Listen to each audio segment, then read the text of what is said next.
Hello दोस्तों, कैसे हैं आप। उम्मीद करता हूं आप सभी सकुशल होंगे। चलिए आगे पढ़ाई शुरू करते हैं।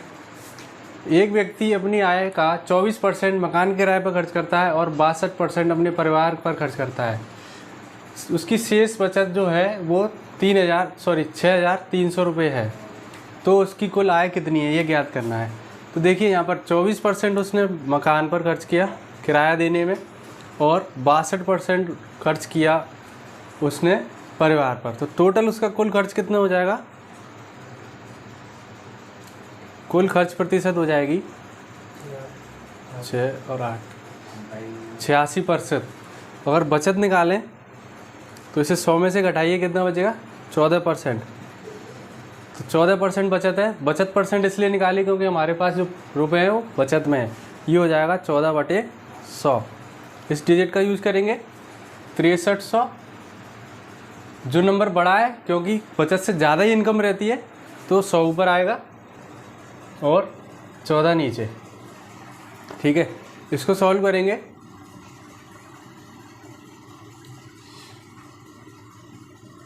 टू 7 जा 2 से 50 और 7 1 जा 7 से 7 9 जा ये इस तरीके से 9 5 जा 45,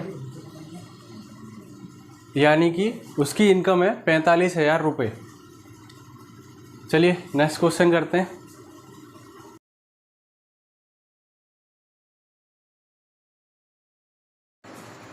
एक व्यक्ति अपनी कुल आय का 20% मकान के किराए पर खर्च करता है और 20% अपनी पढ़ाई पर खर्च करता है। शेष का 70% घरेलू चीज़ों पर खर्च करता है। उसके बाद उसके पास 1800 रुपये की बचत रहती है या बचते हैं उसके पास पैसे। हमें ये पता करना है कि उसकी कुल आय कितनी है।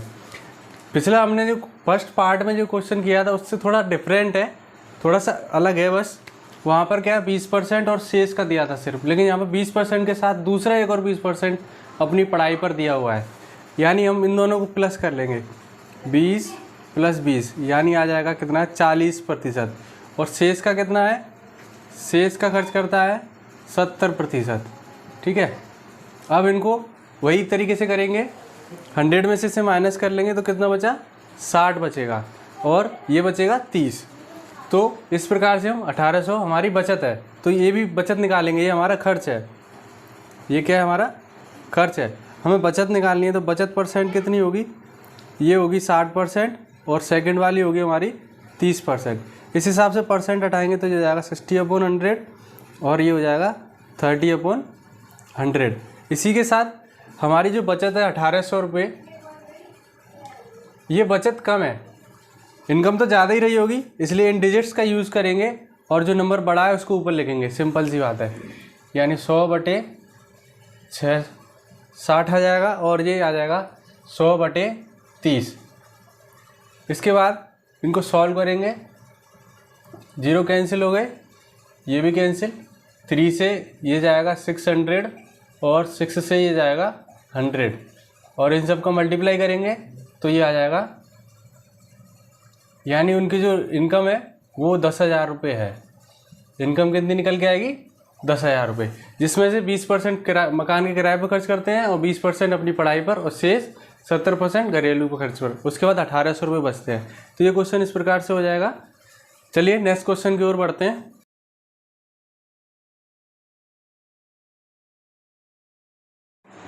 चलिए अगला क्वेश्चन करते हैं।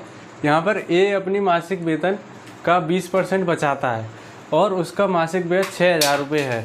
तो उसकी मासिक बचत कितनी है ये हमको पता करना है। तो पहले उससे पहले इनकम पता करेंगे। देखिए बचत है हमारे पास 20% और जो पैसे हमारे पास वो खर्च में है, तो हम खर्च परसेंट निकालेंगे। खर्च परसेंट को होगा कितना, 100 में से 20 गया 80%। ठीक है, अब ये 6,000 है हमारे खर्च के हैं, इनकम और ज़्यादा ही रही होगी, इसका परसेंट का हम हटाएंगे तो ये 80/100 बन जाएगा। अब जो इनकम है हमारी वो 6,000 से अधिक रही होगी, तो अधिक रहने की वजह से हम जो बड़ा नंबर इन दोनों में उसको ऊपर लिखेंगे, जो छोटा नंबर है उसको नीचे लिखेंगे। तो ये हो जाएगा 100/80। इसको काट पीट करेंगे तो ये हो जाएगा 1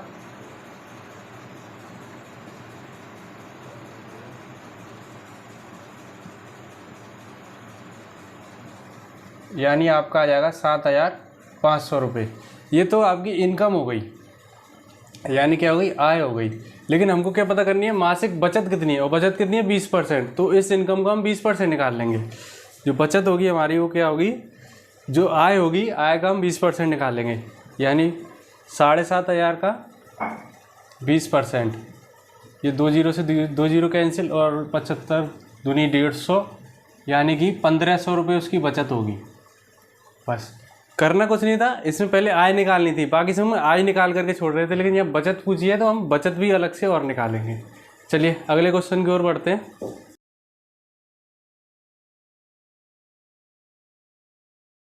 चलो नेक्स्ट क्वेश्चन करते हैं। ये क्वेश्चन एसएससी में भी पूछा गया है, काफ़ी इंपॉर्टेंट क्वेश्चन है और मज़ेदार क्वेश्चन है।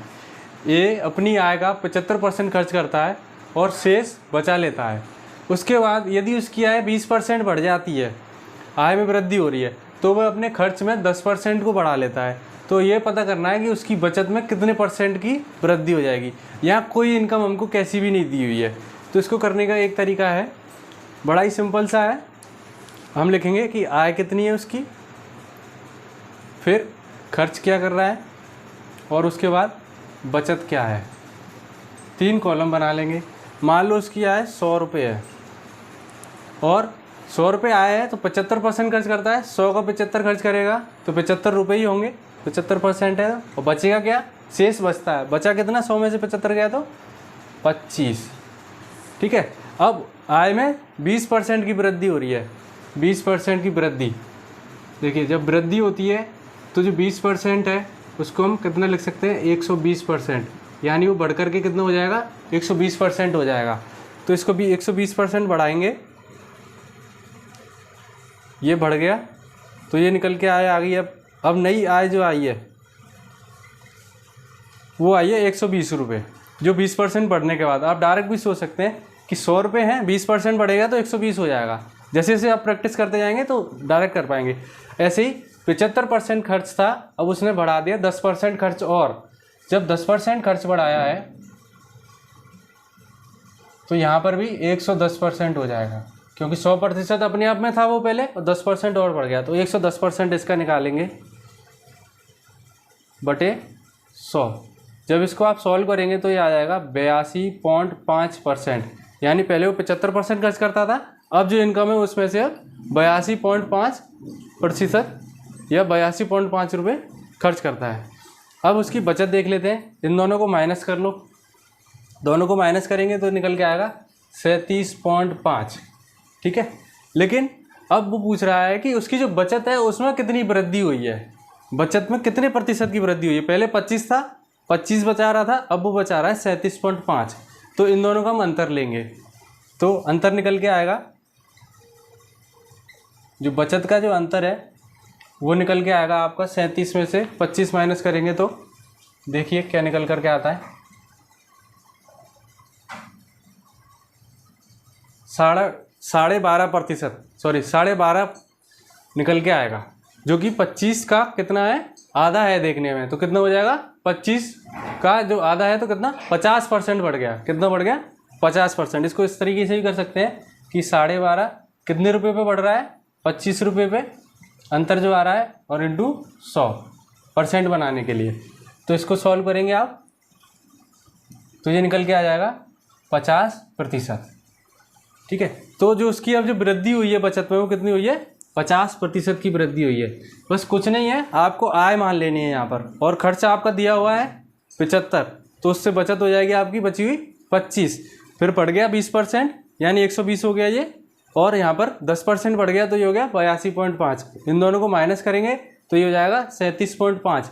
25 से कितना बढ़ गया, 37.5, यानी 12.5 बढ़ा, और 25 का 12.5 अपने आप में देखने में आधा है, आधे का मतलब 50% है। आप चाहो कैलकुलेशन करके निकाल सकते हैं। चलिए अगले क्वेश्चन की ओर बढ़ते हैं।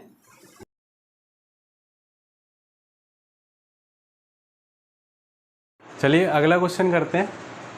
राम का जो व्यय और बचत है, यहाँ पर ना परसेंटेज है ना रुपए है, अनुपात में दिया हुआ है, 3:2 के अनुपात में है। यदि उसकी आय में 10% की वृद्धि होती है और उसका व्यय यानी जो खर्च है वो 12% बढ़ जाता है, तो ये पता करना है कि उसकी बचत में कितनी % की वृद्धि हुई है। तो पहले हम लिख लेंगे कि हमको क्या क्या दिया हुआ है यहाँ पर। देखो व्यय दिया हुआ है, व्यय मतलब खर्च, और ये दिया हुआ है बचत।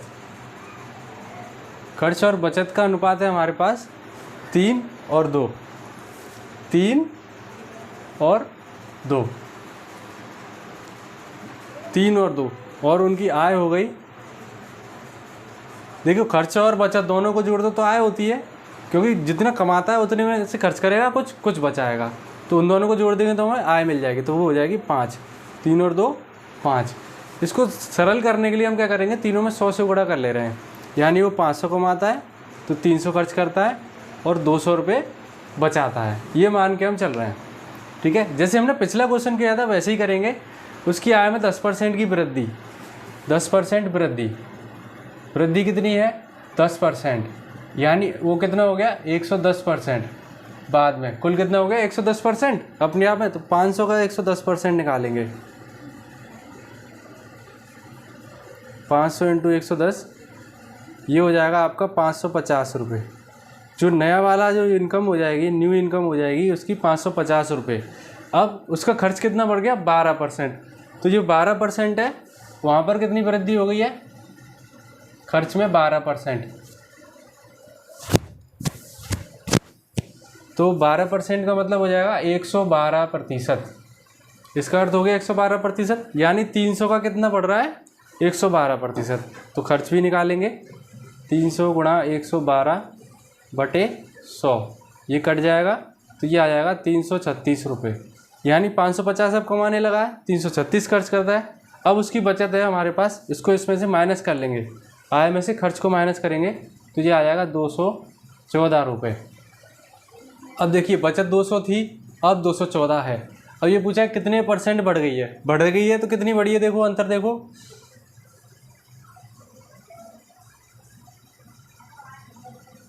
बचत कितनी वृद्धि हुई है बचत की 14 की। अगर इसको माइनस करेंगे तो कितना आएगा 14 आएगा।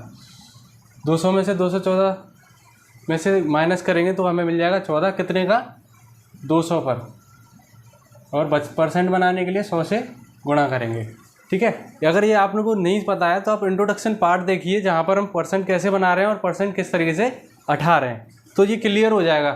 ठीक है, ये कैंसिल करेंगे और ये 7 बार, यानी कि 7% की उसमें वृद्धि हुई है, किसमें उसकी बचत में। फिर से समझिए, हमारे पास व्यय और बचत के अनुपात हैं 3 और 2 के अनुपात, तो खर्च कितना हो गया मान लो 300 और बचत हो गया 200, और दोनों को अगर जोड़ते हैं तो हमारी इनकम होगी आय 500। 500 का 10% बढ़ गया, यानी 110%।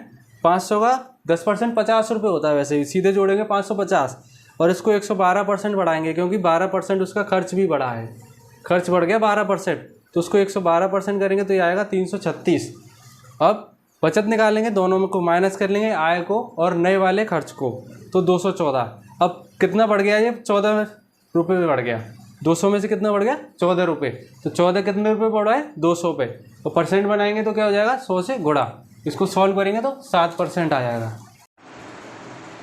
तो ये इस प्रकार हो जाएगा। ठीक है, थैंक यू।